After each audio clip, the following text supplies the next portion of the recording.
beberagem para Eva teria sido induzida pelos aliados de Shiva contra Brahma para atrapalhar os seus intentos? Excelente pergunta. Realmente, primeiro esclarecendo, a metáfora usada da maçã, que é o que em tese Eva come, e ao comer, alguma química aí promove efeitos psicoativos na sua mente, ela termina destravando, desbloqueando diversos níveis da faculdade humana, que passou então ela a ter. Nas nossas palestras e no âmbito da revelação cósmica, nós estamos dizendo que foi uma beberagem. Na verdade, é uma beberagem xamânica, e é algo muito comum na lenta evolução do pensamento humano desde que o gene FOXP2 surgiu no nosso neocórtex superior nos últimos 47, 48 mil anos, o que corresponde exatamente às pinturas rupestres que são encontradas notadamente na Europa, por onde o Homo sapiens e outros primos andavam ao longo desses últimos 40 mil anos, em que a Terra ficou sob neve muito tempo, o ambiente europeu, e finalmente, há cerca de 23 mil anos atrás, começou a esquentar. O período máximo de frio glacial foi até 23, 22 mil anos atrás. De lá para cá começou a esquentar, o gelo começou a descongelar, o nível do oceano começou a subir, e esse processo dura até hoje. Pois muito bem. Observando-se sob essa perspectiva, as pinturas rupestres, que hoje muitas delas estão embaixo d'água, mas as que sobraram na África, na Europa, enfim, onde o Homo sapiens e o Homo neanderthalense e outros estiveram evoluindo ao longo desses últimos 40 mil anos, mostram exatamente que essas beberagens eram a coisa mais comum, tanto no sentido de alimentação, como de remédio, como de contato, entre aspas, com os deuses. E aí os termos vão variando de cultura para cultura, e foi isso que aconteceu no episódio Adão e Eva. Se nós olharmos o conteúdo das informações mitológicas, e eu tenho me dedicado a isso ao longo de vários anos de minha vida, e ainda continuo, já estudei mais de 100 mitologias, e ainda tem umas que eu nunca nem consegui ler uma página de nada, porque não dá tempo. É muita coisa.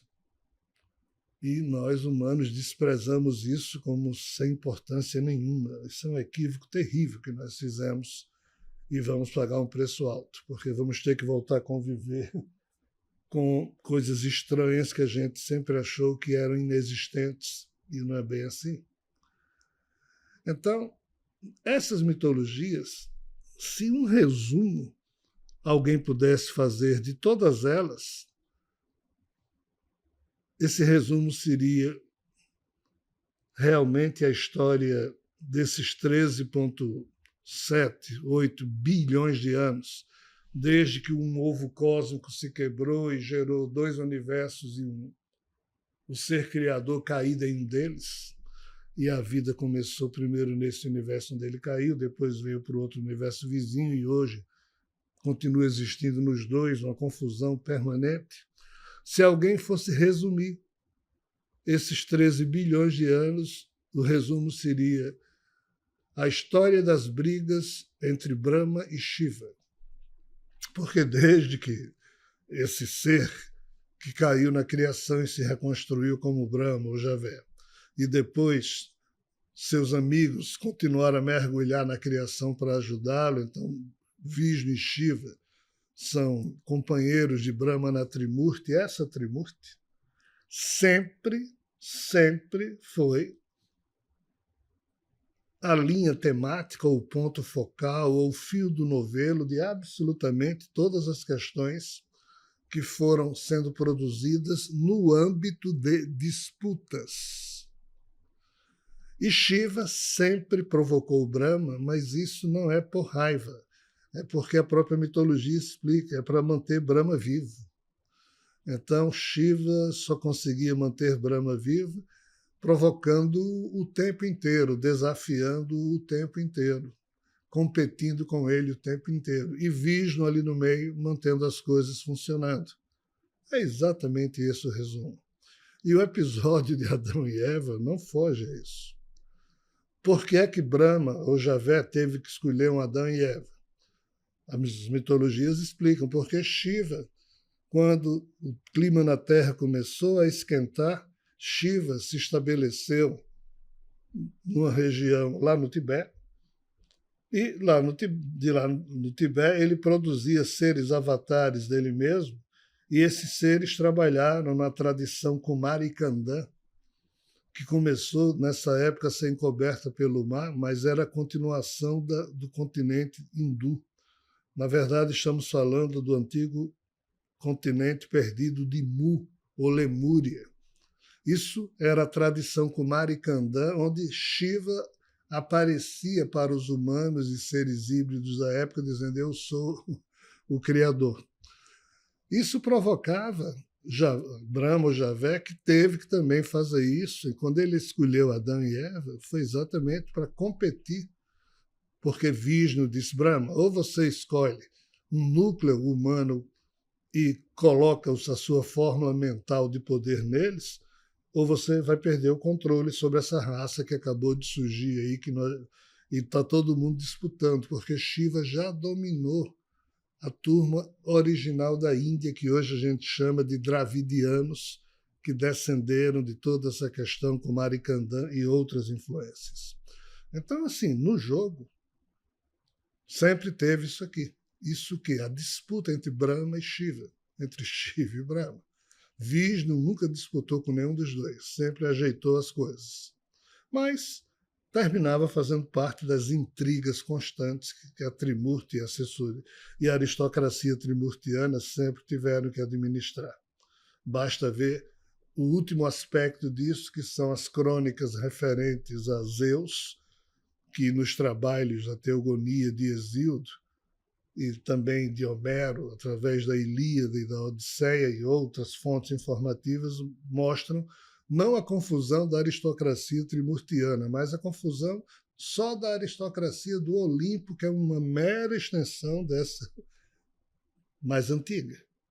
Então, Brahma e Shiva estavam disputando, sim.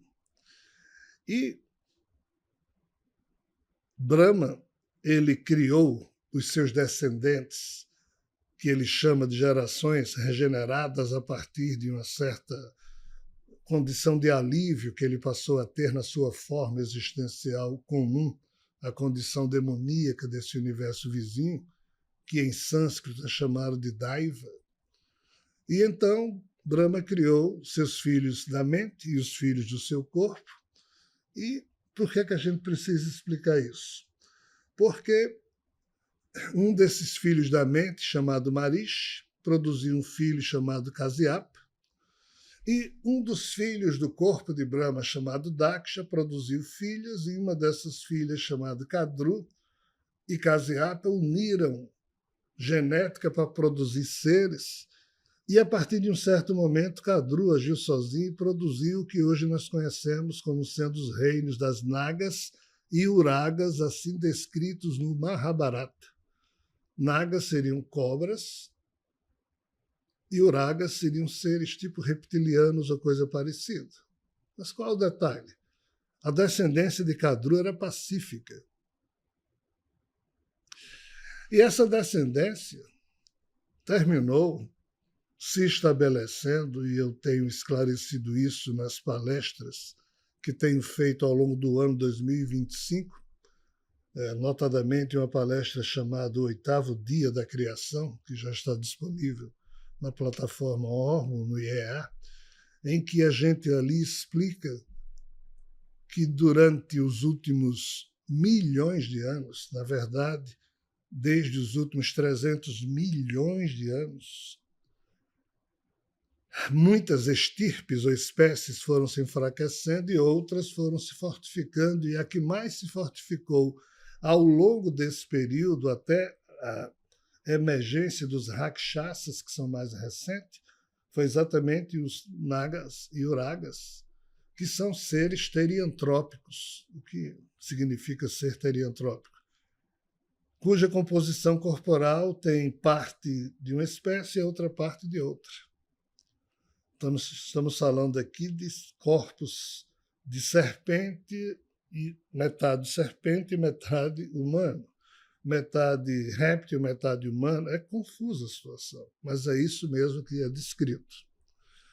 E assim, em tese, esse reino dos descendentes de Kadru é o reino que mais se expandiu, como eu já disse, ao longo dos últimos milhões de anos, e eles é que têm influenciado discretamente na briga entre Brahma e Shiva, que sempre ocorreu, mas que nos últimos milhares de anos envolveu a espécie humana.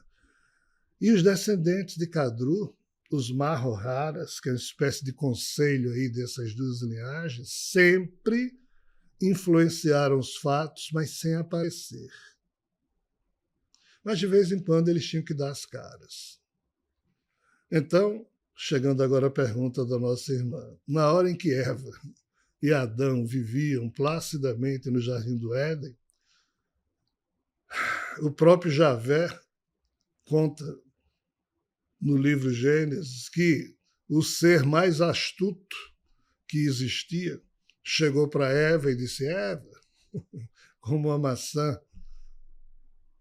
Mas assim, vamos dizer isso de forma diferente. A serpente, que é exatamente o ser mais astuto que aparece na Bíblia, essa serpente que apareceu para Eva era um membro da família dos Nagas, obedecendo a uma tradição que Nagas e Uragas vinham financiando há muito tempo, a emergência do ser humano, porque eles perceberam uma importância na condição humana que nem nós humanos conseguimos ainda ressaltar essa condição, e só com calma é que a gente vai poder fazer isso ao longo das futuras gerações, quando iremos perceber o quanto o ser humano ainda precisa ser empoderado para que ele possa realizar os termos da sua destinação. E quem mais influenciou isso foi exatamente esse reino de Nagas e Uragas, e a tal serpente que aparece na descrição bíblica de Adão e Eva era exatamente alguém que trazia beberagens de uma produção surgida em uma das fazendas de Epimeteu. Epimeteu, irmão de Prometeu, que junto com Pandora e outras figuras da mitologia grega terminam criando poções, beberagens, e isso alterava o DNA dos animais a que eles davam e também os deles próprios.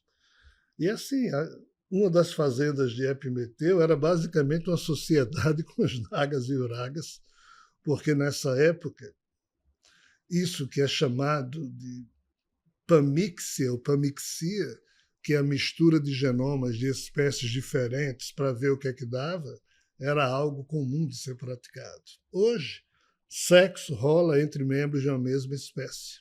Nessa época, o sexo e mesmo a manipulação de genoma era interespécies, diferente. Então, sim, respondendo afirmativamente à pergunta da nossa irmã, essas raças que surgiram a partir de Kadru têm, sim, o genoma do Senhor Shiva, que sempre de fora das gerações regeneradas de Brahma, mas ele, a partir do seu forno de vida chamado Wailingam, ele produziu uma série de genótipos que foram sendo administrados, misturados, negociados, e o consórcio desse tipo de situação que terminou fazendo com que a Terra terminasse se transformando em um dos centros dessa disputa. E não é por menos que a doutrina dos orixás, ou melhor dizendo, a revelação de Ifá, que é anterior à doutrina dos orixás, chama a vida na Terra de mercado, um grande mercado. Um dia nós descobriremos porque Orunmilá, que foi quem escreveu os termos da revelação de Ifá, chamava as coisas por aqui de mercado. Mas é porque, de fato, a turma fazia uma troca-troca de mercadorias, negociações, e quem mais agiu nesse sentido foram os Nagas e Uragas, com as gerações mais recentes de Demo, notadamente os olimpianos, e o resultado disso tudo é traduzido em diversas espécies que surgiram mais recentemente, e nós, os humanos, somos a única na qual eclodiu algo que ninguém esperava. Essa sagacidade, a capacidade que os humanos têm tanto de compreender a fundo qualquer coisa, como também a de hierarquizar suas emoções e agir com base numa razão filosófica atrelada a essa hierarquia de emoções, que faz com que um ser humano, por mais defeituoso que ele seja, mas se ele resolve dar a vida dele para salvar de alguém, ele dá. Nenhum ser demo, ninguém faz isso. O ser humano faz. E o ser humano não é perfeito, porque já foi criado a partir da própria imperfeição desses códigos doentes. Mas os humanos, mesmo portando códigos cheios de defeitos, eles conseguem fazer coisas que espantam até os tais, entre aspas, pretensos deuses que os criaram.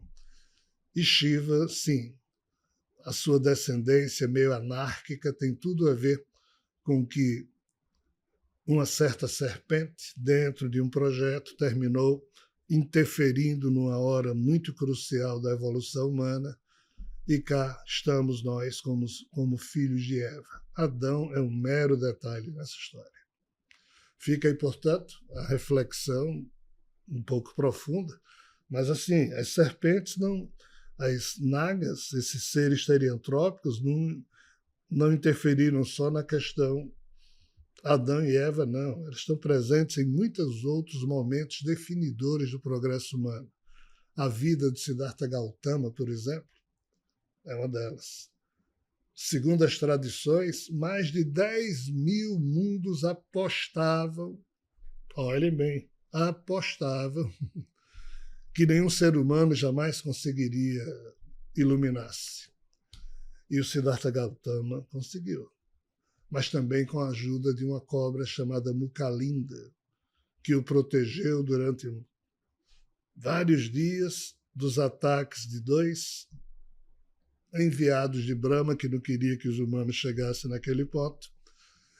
2 deuses, chamados Deus da Morte e o Deus do Amor, Yama e Kama, que tentaram tirar Siddhartha de sua concentração, da sua prática profunda do yoga, e foi a serpente Mukalinda que o protegeu. Ou seja, um dia nós iremos perceber que nós, os humanos, temos um financiamento, um apadrinhamento muito estranho para os nossos padrões atuais. As mitologias explicam tudo isso. Pena que o nosso entendimento sobre o que lemos é absolutamente infantil.